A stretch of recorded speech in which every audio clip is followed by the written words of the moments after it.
Baik, assalamualaikum warahmatullahi wabarakatuh. Waalaikumsalam warahmatullahi wabarakatuh. Rekan-rekan mahasiswa yang saya cintai dan saya banggakan, alhamdulillah di kesempatan pagi ini kita akan memulai perkuliahan perdana kita, ya, mata kuliah manajemen keuangan syariah untuk sesi pertama, ya. Nah, sebagaimana yang sudah kita informasikan melalui grup WA, ya, bahwa kita sudah menyampaikan, ya, kami sudah menyampaikan adanya rencana pembelajaran semester RPS yang sudah di-sharekan melalui grup. Nah, di sana akan Anda lihat semuanya bahwa ada capaian-capaian yang kita inginkan di dalam pembelajaran MKS ini. Ya, di antaranya yang pertama, untuk materi yang pertama yaitu kita akan mempelajari tentang prinsip-prinsip dasar keuangan syariah. Nah, seperti yang tertera pada slide ini, diantaranya kami menginginkan bahwa mahasiswa memahami dan mengidentifikasi tujuan pencapaian sistem ekonomi syariah dan pelarangan mendasar terkait dengan keuangan syariah. Nah, itu output yang diinginkan, ya, dari pembelajaran kita pada pagi hari ini. Baik, sebelum kita mulai, pada dasarnya kita akan mempelajari manajemen keuangan syariah selama satu semester itu kurang lebih sekitar 14 kali pertemuan, ya. Total semuanya ada 16 UTS dan UAS, jadi itu semuanya 16 kali pertemuan. Nah, itu harap dipahami bersama bahwa setiap pertemuan kita akan dilakukan secara diskusi untuk mempresentasikan hasil makalah yang nanti akan Anda semua buat, ya. Jadi kita nanti akan dibagi kelompok ke dalam beberapa kelompok. Baik, agar tidak terlalu menyita waktu, izinkan saya menyampaikan materi yang pertama, ya, yaitu tentang prinsip dasar keuangan syariah. Sudah terlihat ya semuanya? Sudah. Oke, nah ini materi yang pertama, ya. Prinsip-prinsip dasar keuangan Islam. Sorry ya. Nah, yang pertama, ya. Nah, mungkin di antara kita semuanya ada yang sudah tahu nih apa yang dimaksud dari beberapa istilah ini. Riba, gharar, maisir, apalagi maslahah, adil, halal, thayyiban. Mungkin ada yang mau ngacu? Hah? Ayo? Ada? Oke. Yang pertama, ya, bahwa transaksi keuangan syariah itu harus terbebas dari unsur riba. Ya, riba itu tambahan, nanti akan kita jelaskan di belakang, ya. Ada gharar. Gharar itu lebih kepada transaksi yang mungkin agak kurang jelas, ya, tidak jelas. Belum jelas wujudnya seperti apa, ataupun bentuknya kayak gimana, ataupun dari sisi harga, ya. Harga belum jelas, itu masuk ke gharar. Yang ketiga, maisir. Maisir itu lebih kepada unsur spekulasi, ya, unsur juri-jurian. Nah, itu yang tidak boleh. Yang kedua, bahwa transaksi keuangan Islam itu harus maslahah, ya, tidak memberikan madarat kepada siapapun, baik orang yang melakukan transaksi jual ataupun orang yang melakukan transaksi beli, ya. Adil, antarodin, ridho dengan ridho, dan yang terakhir halalan thayyiban, halal dan thayyib. Nah, itu beberapa aspek yang harus terpenuhi di dalam transaksi ekonomi dan keuangan Islam. Oke, kita lanjutkan.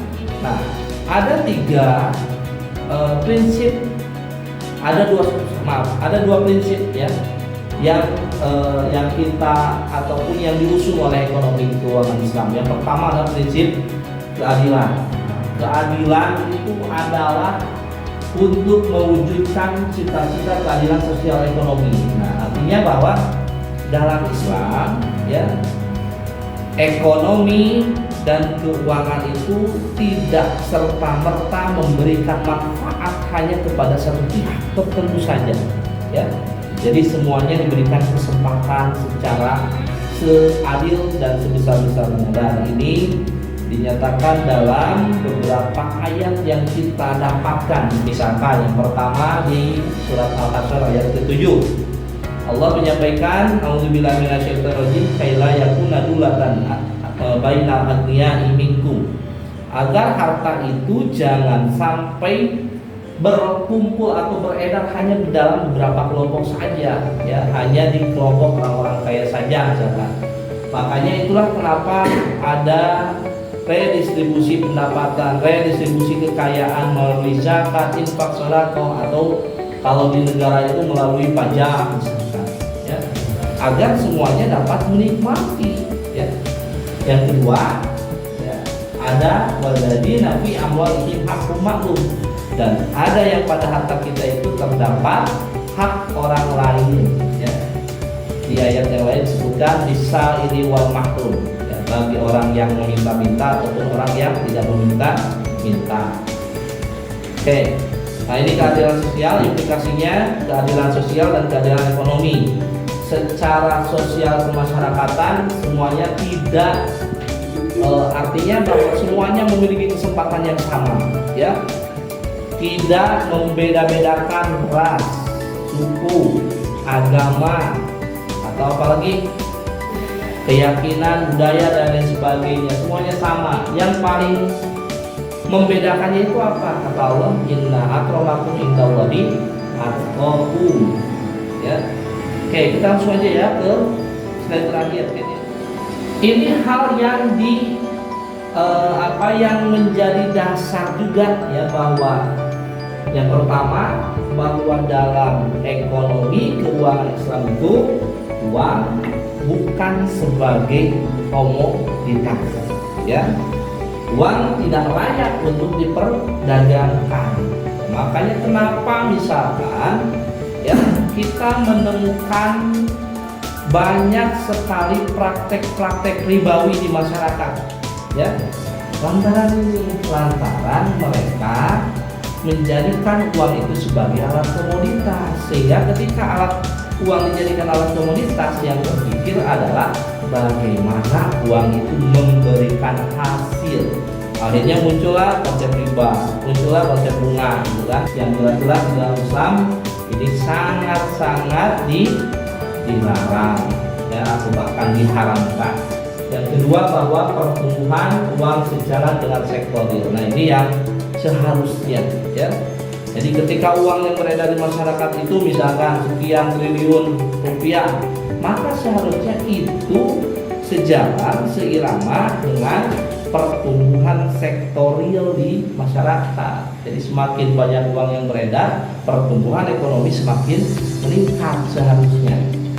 Dan yang terakhir, tidak mengenal konsep time value of money, tetapi yang dikenal adalah economic value of money. Economic value of time, ya, sorry. Nah, jadi kalau dalam teori konvensional yang dikenal itu ini time value of money, ya, bahwa money atau uang itu sangat-sangat berharga, ya. Jadi ketika uang dijadikan sebagai komoditas, maka dia harus memberikan bunga, ya.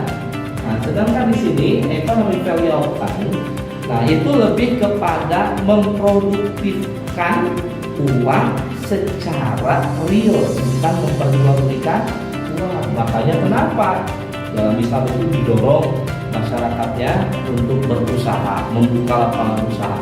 Apa dasarnya itu konsep ini? Seperti yang pernah dicontohkan oleh Rasulullah SAW. Oke, ini ya terakhir untuk kita semuanya. Mungkin ada pertanyaan dari rekan-rekan semuanya, ya. Ya, silakan. Jadi Kak, tadi kan uang itu bukan untuk diperdagangkan. Ya. Nah, sedangkan saya melihat sendiri ketika akan ada lebaran Idul Fitri, suka ada yang menukar uang. Misalnya dari uang kita itu 100.000 Ya. ditukar dengan Oke. Tapi biasanya selalu ada ininya, Tambahannya, biayanya. biayanya. Ya. Itu bagaimana Pak? Oke, nah itu jelas termasuk dari praktek riba yang dilarang, ya. Praktek riba itu kan riba itu ziyadah, tambahan atau anu, ya, tumbuh dan berkembang. Dari yang seharusnya 100.000 jadi 110.000 misalkan. Dari yang 200.000 jadi 220.000, biasanya kan diambil 10% dari jumlah uang yang ditukarkan. Nah ini jelas-jelas dilarang dalam Islam. Sehingga bagaimana solusinya? Kan sekarang banyak ya bank-bank yang menyediakan uang untuk ditukar, apalagi menjelang hari raya. Nah biasanya kita itu kan agak malas untuk antri kan ke bank. Nah sehingga diambillah jalan pintasnya lah tenang biar lagi 10%, padahal itu yang dilarang dan diharamkan dalam transaksi ekonomi dan keuangan Islam. Nah, itu ya. Jadi nanti jangan diulang lagi ya. Dosa tidak kayak seperti itu ya. Makanya lebih baik antri lah, atau kalau punya duit udah diem aja, nggak usah ditukar-tukar ya. Nah, oke, gitu aja ya. Rekan-rekan sekalian, terima kasih atas atensinya. Mudah-mudahan ini bermanfaat untuk kita semuanya. Assalamualaikum warahmatullahi wabarakatuh. Waalaikumsalam warahmatullahi wabarakatuh.